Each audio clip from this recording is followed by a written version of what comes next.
yaitu pakai apa namanya apa ya origin originality flexibility itu. Kalau fleksi kelancaran, kalau flexibility keluasan, kalau originality itu keunikan ya. Monggo silakan ada yang ditanyakan.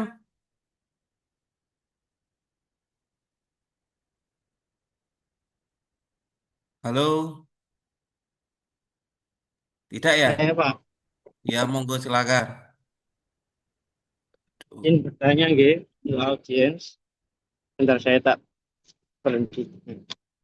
Eh, Semisal seseorang itu punya banyak sekali ide ya, apakah itu sudah tergolong berpikir kreatif? Kalau semisal tergolong, kalau semisal tidak, itu mengapa kok tidak bisa disebut berpikir kreatif?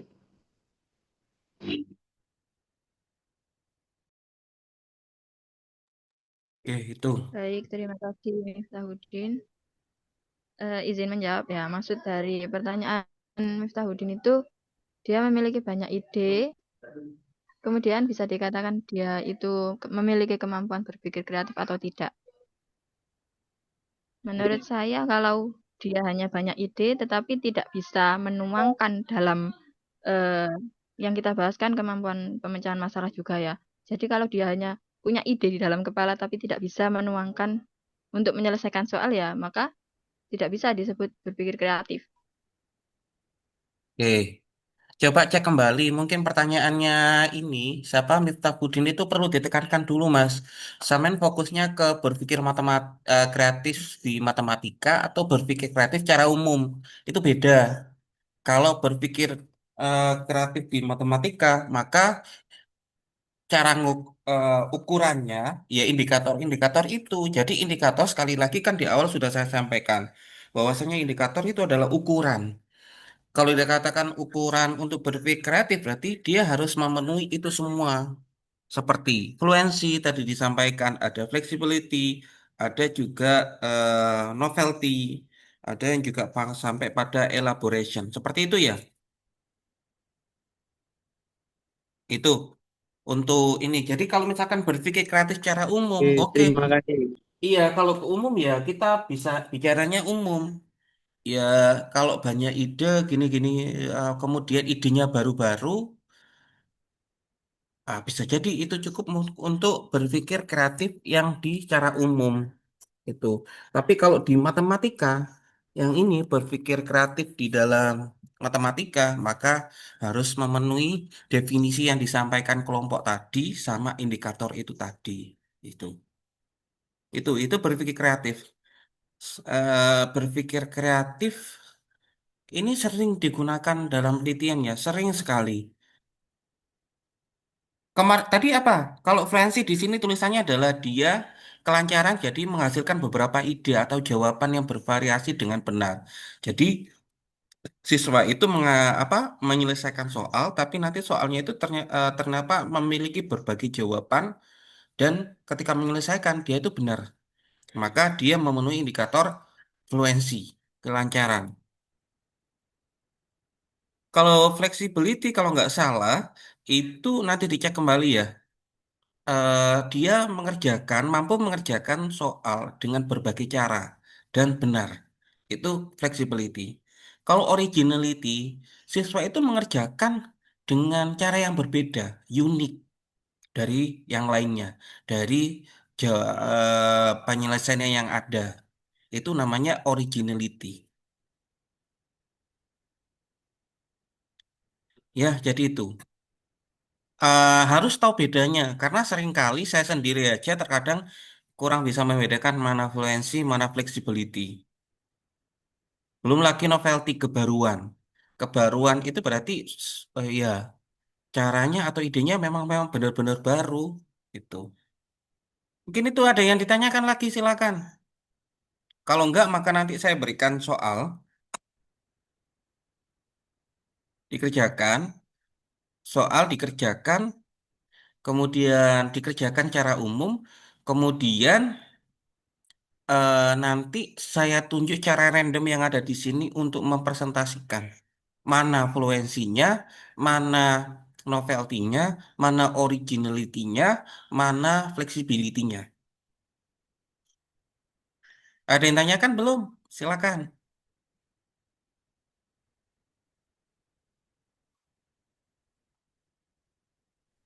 Mohon izin bertanya kepada presenter. Ya, monggo. Untuk novelty atau kebaruan pada indikator berpikir kreatif itu, apakah memang penemuan baru benar-benar baru, atau kayak seperti sudah pernah tapi kayak ditambahkan idenya gitu, Pak? Eh, gitu, Mbak Iha. Siapa? Divani dan Rizka. Terima kasih. Ya, monggo silakan.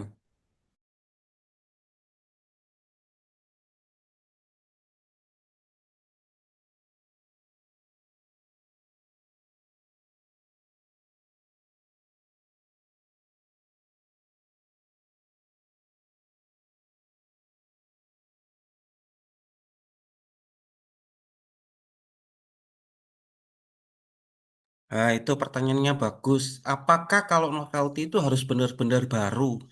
Barunya itu seperti apa? Nah, makanya kemarin ini kan saya minta Samen ada soal, cari soal di jurnal lah, kemudian mengidentifikasi mana itu siswa itu fluensi, mana yang flexibility itu biar tahu. Nanti harapannya ketika Samen ngambil judul itu atau mungkin tertarik terkait tentang judul itu, topik itu, maka enak nanti sudah paham. Oh, ternyata ini fluensi. Oh, ini. Jadi sudah paham enaknya di situ.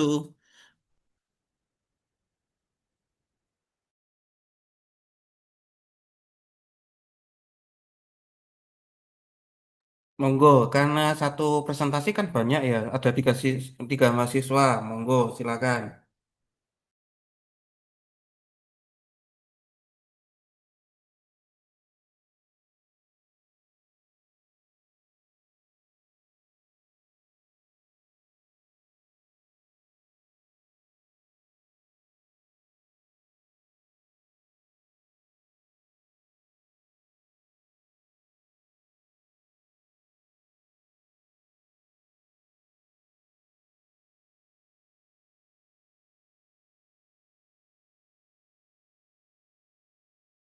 Menjawab, menurut saya kalau originality apa tadi kebaruan itu tidak harus benar-benar ide baru. Bisa saja dia itu terinspirasi misal dari ide orang lain, tapi ditambahkan juga dengan idenya sendiri.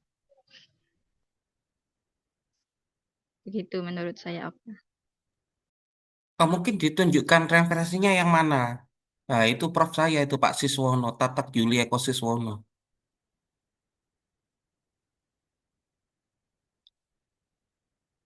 Nah, ke bawah, novelty ke bawah. Ini tapi problem posing ya.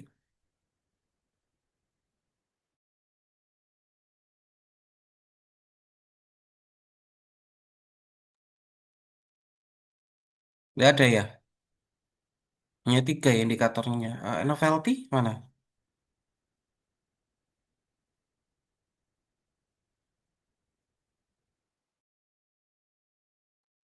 Ini sebenarnya saya itu Pak ya.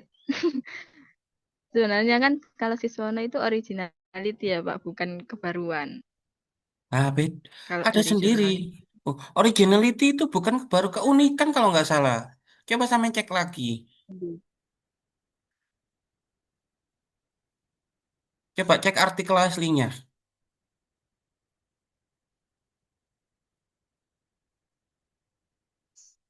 Kalau nggak salah prof saya itu, iya. Ada yang tiga, ada yang empat. Itu tergantung dari ahli yang kita kutip itu.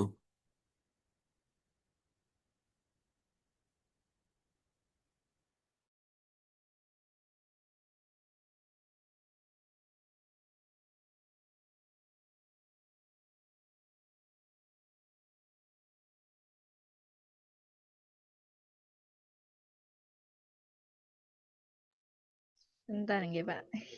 Di scroll. Ya, berarti itu PR-nya wes. Nanti ditambahkan di sini. Jangan lupa novelty. Bahkan ada yang pakai ini. Jadi gini loh, saran saya nanti ke depannya pas indikator berpikir kreatif itu jangan hanya satu itu aja. Jadi bisa jadi ahli satu indikator berpikir kreatifnya ini, pengertiannya demikian. Ahli dua ini. Jadi kalau kita diberi teman-teman itu diberi banyak wawasan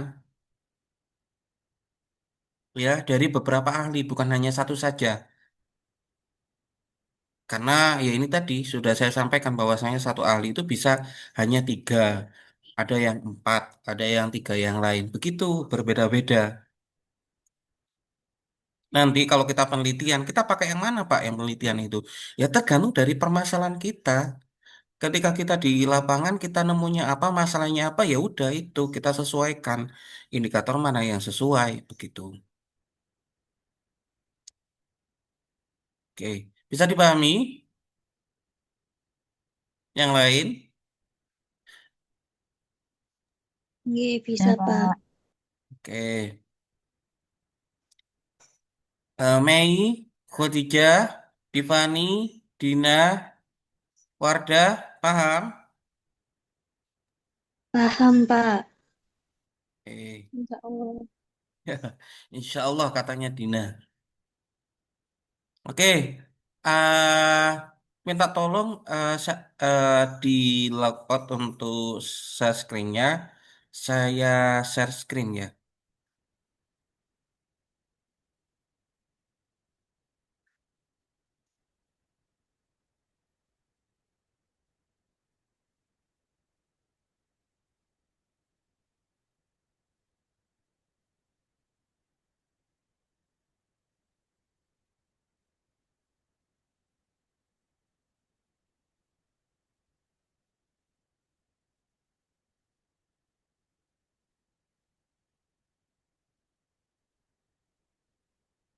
Bentar, saya carikan.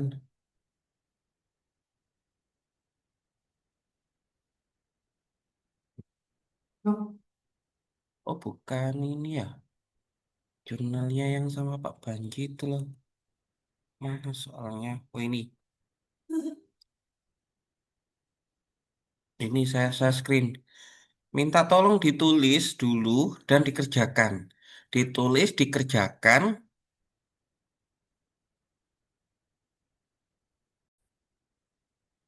Ini terlihatkah? Belum, Pak. Oh, belum. Ini. Belum. Sudah?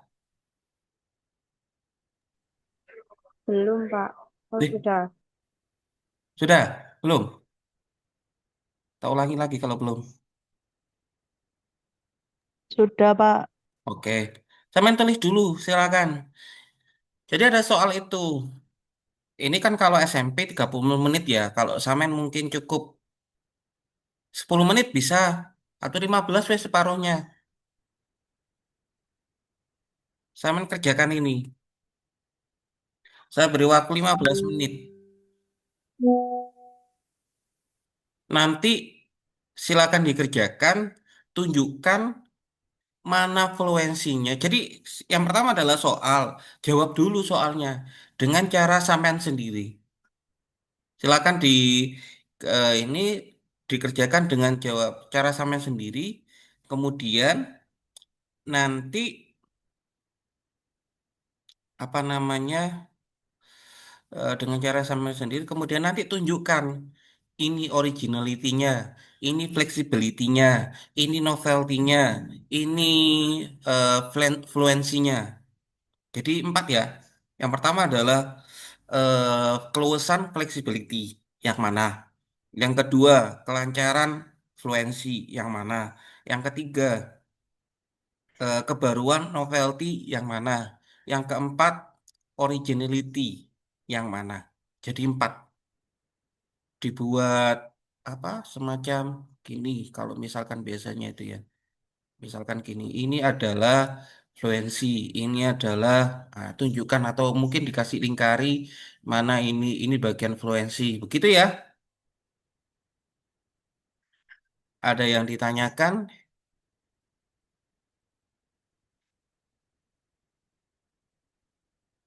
Nggak ada ya? Belum, Mbak. Kita buangi. Wes.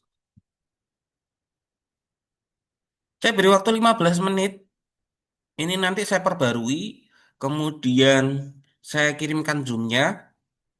Saya beri waktu 15 menit, silakan dikerjakan. Nanti saya tunjuk satu untuk menjelaskan. Yang lainnya yang nggak menjelaskan berarti harus mengirimkan saya japri jawabannya.